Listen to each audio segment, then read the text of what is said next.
Hello Booktube, on est dimanche et comme tous les dimanches, c'est B-Dimanche. Aujourd'hui, je vais vous présenter un manga, un webtoon, un roman graphique et une bande dessinée.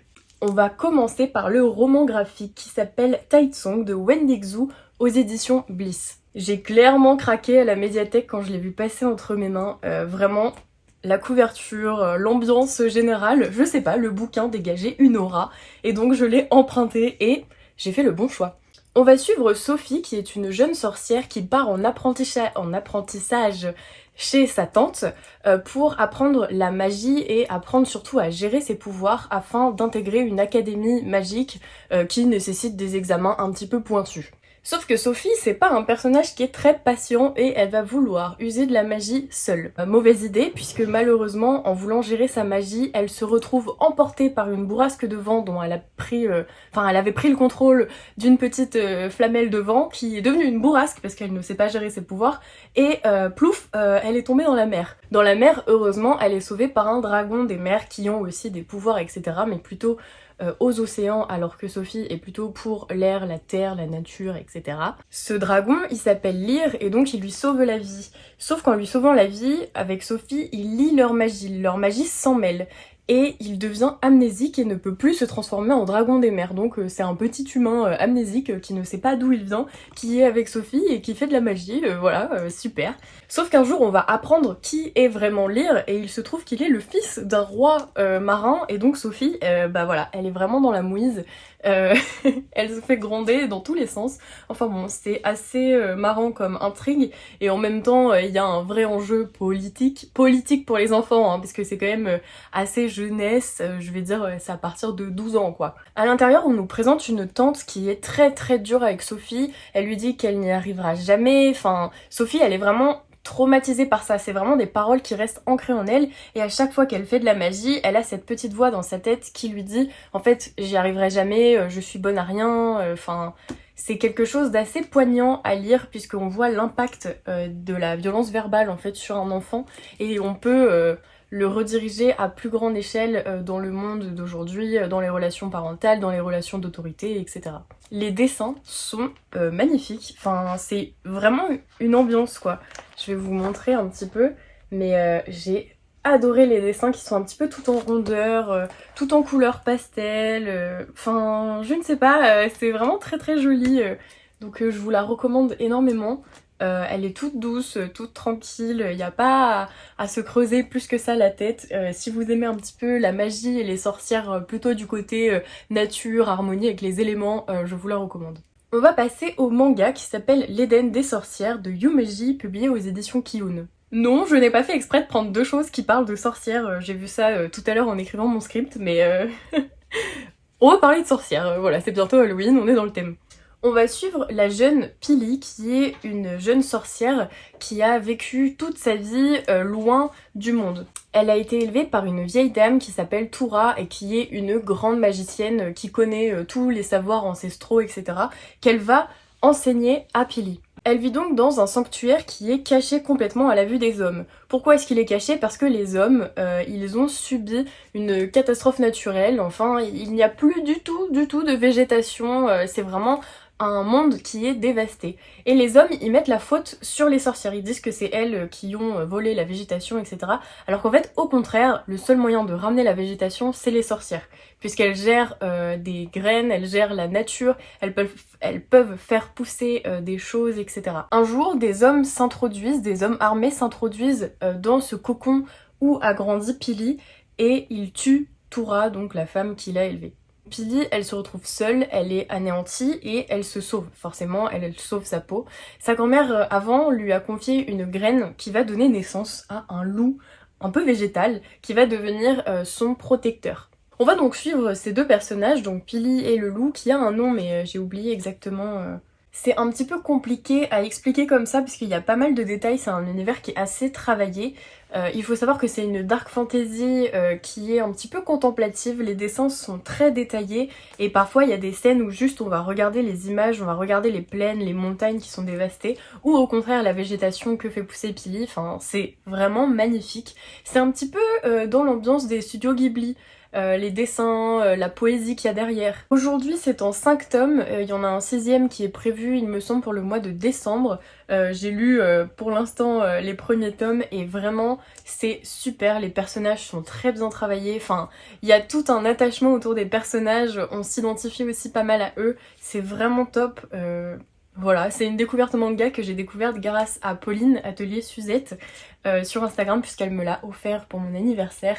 Et voilà, j'ai découvert et je suis complètement accro et je crois qu'elle aussi. Donc voilà pour la recommandation manga que je vous conseille fortement. On passe maintenant au webtoon qui s'appelle White Blood de Limlina aux éditions Siku, mais c'est les éditions Michel Lafon, c'est il me semble leur branche webtoon. Là on va pas parler de sorcières mais on va parler de vampires. On va suivre Park Hae-yeon qui est une vampire de sang pur, ça veut dire qu'elle est née vampire. Elle vit dans un monde où les humains veulent terrasser complètement les vampires suite à de nombreux meurtres à la chaîne qui ont tout de suite comme accusation les vampires et de fait c'est bien les vampires qui tuent des gens. Sauf que Park Hae-yeon est un petit peu une gentille vampire si je puis dire. Elle vit au milieu des humains, les humains d'ailleurs qu'elle côtoie ne savent pas qu'elle est vampire ou à de rares exceptions. Elle est élevée par un homme qui la protège avec ses petits frères et petites sœurs d'adoption il me semble.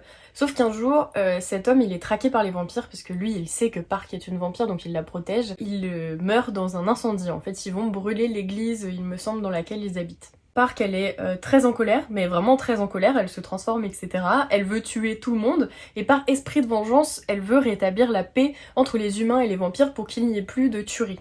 Sauf que bah c'est pas gagné puisqu'il y a un ordre des vampires, de méchants vampires, qui transforment plein d'êtres humains pour créer une armée pour décimer l'espèce humaine. Donc on va suivre Park qui va essayer d'arrêter les meurtres, d'arrêter les tueries. Elle va croiser sur son chemin plusieurs personnages, dont un qui est très important, mais je ne vous dis pas qui puisque je ne veux pas vous spoil.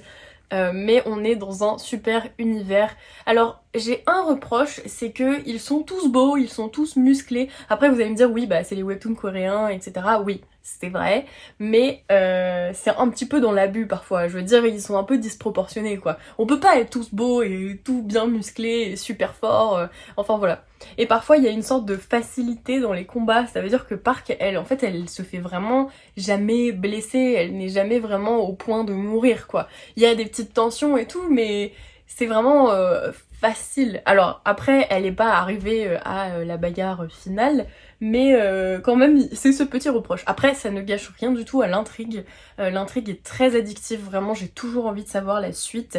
Et puis même la beauté des personnages ils sont assez travaillés etc. Il y a un certain style que j'aime quand même. Aujourd'hui c'est en 7 tomes, il me semble que ce n'est pas le dernier, le 7ème, je l'ai acheté la semaine dernière il me semble. Et je ne l'ai pas encore lu donc je suis arrêtée au 6ème tome et ça finit encore sur un cliffhanger. Tous les tomes finissent sur un cliffhanger. Je sais pas si c'est disponible déjà sur Webtoon puisque je ne lis pas en fait sur Webtoon, moi j'achète en papier, j'arrive pas à lire en numérique. Donc peut-être qu'il est déjà disponible, dites-moi si vous l'avez lu.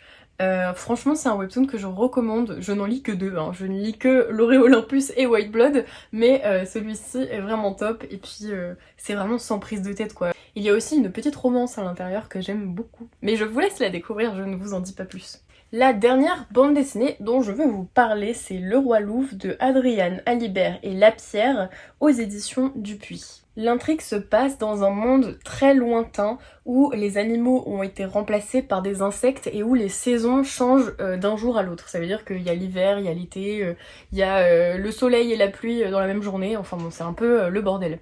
Je vous avoue que je ne pourrais pas vous en dire plus concernant le résumé parce que je n'ai pas vraiment saisi l'enjeu. J'ai pas saisi l'intrigue en fait, ça part un peu dans tous les sens. Alors peut-être que c'est moi qui étais pas dans l'ambiance pour le lire, mais vraiment en fait j'ai pas accroché à l'univers, j'ai pas accroché aux personnages. Je trouve que c'est un peu de trop. En fait les femmes sont au pouvoir, elles pondent des œufs et elles doivent donner des œufs à un autre peuple. C'est très très compliqué à expliquer et je me suis complètement perdue. Alors peut-être que c'est parce que je lis pas assez de ce style-là. Et on suit plusieurs personnages en même temps, on a plusieurs points de vue, mais on comprend pas trop d'où ils viennent, ce qu'ils vont faire. Il y a des enjeux politiques, mais c'est très complexe. Je sais pas, peut-être que c'est juste moi. Si vous l'avez lu, dites-moi ce que vous en avez pensé. Mais pour moi, c'est un peu une petite déception, parce que j'étais quand même assez intriguée par la couverture.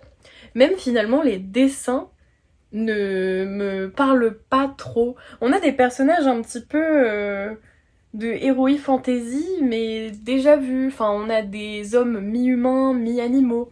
C'est particulier, hein, je vais pas vous en dire plus parce que là je vais vous embrouiller. Il s'agit d'un tome 1, mais bon, j'ai pas particulièrement envie de lire la suite, mais il me semble qu'elle est sortie. Franchement, je suis preneuse de vos avis si vous l'avez lu, et ça se trouve, je suis complètement passée à côté de quelque chose, alors n'hésitez pas à me dire non mais Pauline, relis-la, tu vas voir, en fait c'est bien.